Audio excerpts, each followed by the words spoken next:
बागीवध के 10वें एपिसोड में आप सभी का स्वागत है। पिछले 9 एपिसोड में हमने लखनऊ के अलग अलग जगहों की बात की, जैसे आलमबाग, हैदर कैनाल, नील गेट, दिलकुशा कोठी, ला मार्टिनियर, सिकंदर बाग, शाह नजफ और हजरतगंज के बारे में। इसी कड़ी में आज बात लखनऊ के केसर बाग के उस लूट कांड की जिसको सुनकर आप सिहर उठेंगे। बात 1857 के संग्राम की है। ये 30 मई 1857 से शुरू होकर 14 मार्च 1858 को केसर बाग पर कब्जे के साथ करीब 10 महीने के बाद लखनऊ पर ब्रिटिश सत्ता का कब्जा हो सका। इतना लंबा और भीषण प्रतिरोध किसी भी शहर ने आज़ादी की पहली लड़ाई में नहीं किया था। पर केसर बाग पर कब्जे के बाद जो अंग्रेजी सेनाओं और उनके साथ की नेपाली सेना ने लूट की, उसकी भी मिसाल नहीं मिलती। इस लूट की खबर पूरी दुनिया में फैली और अमेरिका के मशहूर अखबार न्यूयॉर्क ट्रिब्यून में कार्ल मार्क्स के साथी प्रसिद्ध चिंतक फ्रेडरिक एंगल्स ने लिखा कि दुनिया के किसी भी देश की सेना ने अगर इसका 1/10 भी इस तरह का अत्याचार और लूट की होती तो ब्रिटिश प्रेस उसकी भरपूर निंदा करता। पूरे यूरोप और अमेरिका में कोई भी ऐसी सेना नहीं है जो लूट, नरसंहार और हिंसा में ब्रिटिश सेना की बराबरी कर सके। 12 दिन तक लखनऊ लूटा जाता रहा। एक एक सिपाही ने हजारों पाउंड लूटे और उनकी वर्दियों में इतने लूटे हुए हीरे जवाहरात थे जिससे स्कॉटलैंड और आयरलैंड में बड़ी बड़ी जमींदारियां खरीदी जा सकती थी। फ्रेडरिक एंगल्स ने लिखा कि लूटे गए सामानों की नीलामी से ही करीब 6 लाख पाउंड मिलेंगे और लखनऊ में कुल हुए नुकसान का जायजा लिया जाए तो करीब 50 से 60 लाख पाउंड का नुकसान हुआ होगा। उस समय लखनऊ हिंदुस्तान के 4 सबसे समृद्ध शहरों में से एक था। ऐसे में हम ये कह सकते हैं कि उस जमाने में जब लूट हुई तो उसका टोटल नुकसान करीब 1000 करोड़ से कम का ना रहा होगा। हम कैसे ये कह सकते हैं कि ये नुकसान इतना भयानक था? क्या केसर बाग में हुई लड़ाई का कोई प्रत्यक्षदर्शी गवाह था?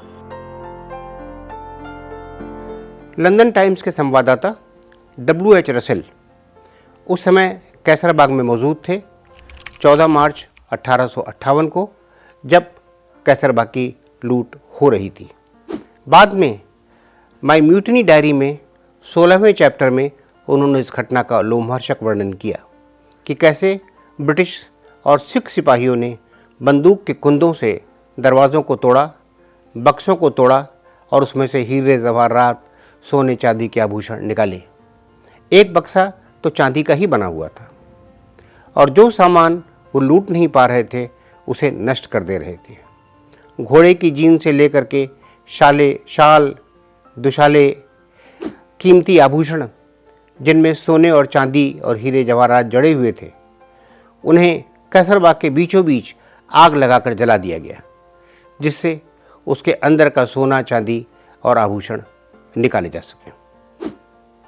और यह घटना सिर्फ केसर बाग में नहीं बल्कि आसपास चारों ओर हो रही थी।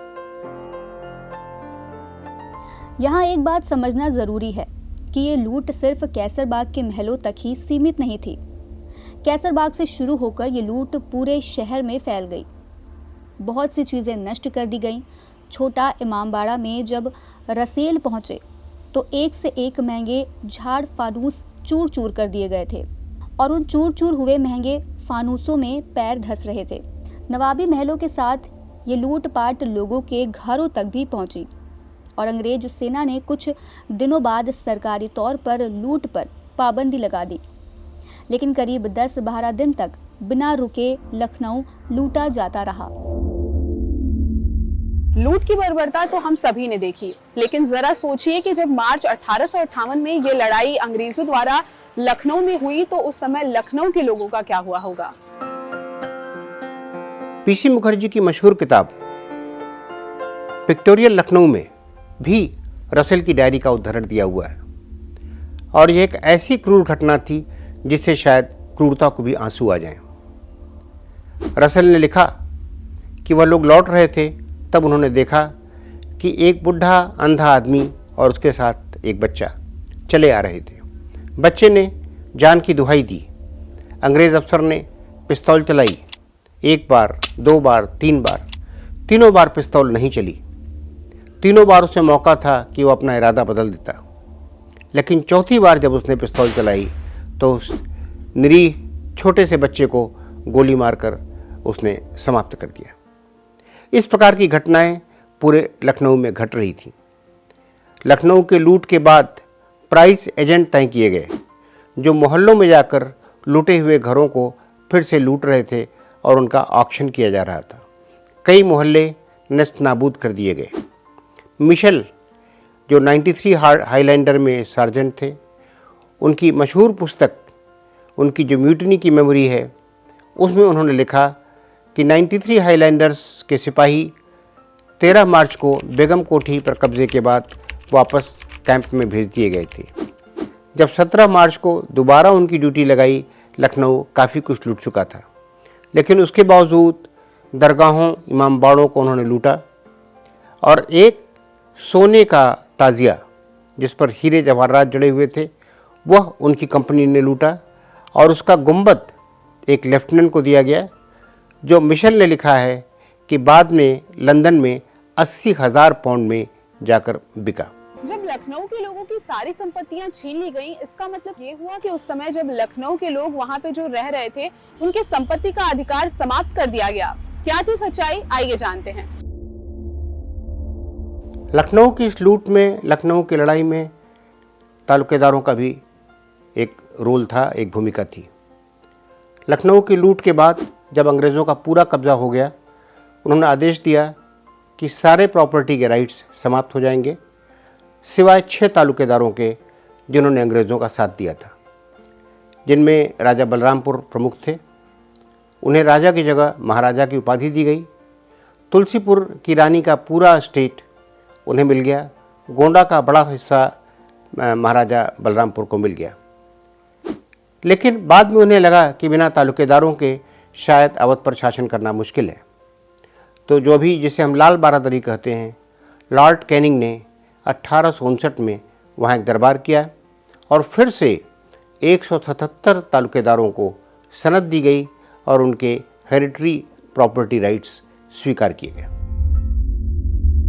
कैसरबाग लूटकांड के जरिए लोगों की संपत्तियां छीनी गई, फिर उसमें से कुछ वापस की गई।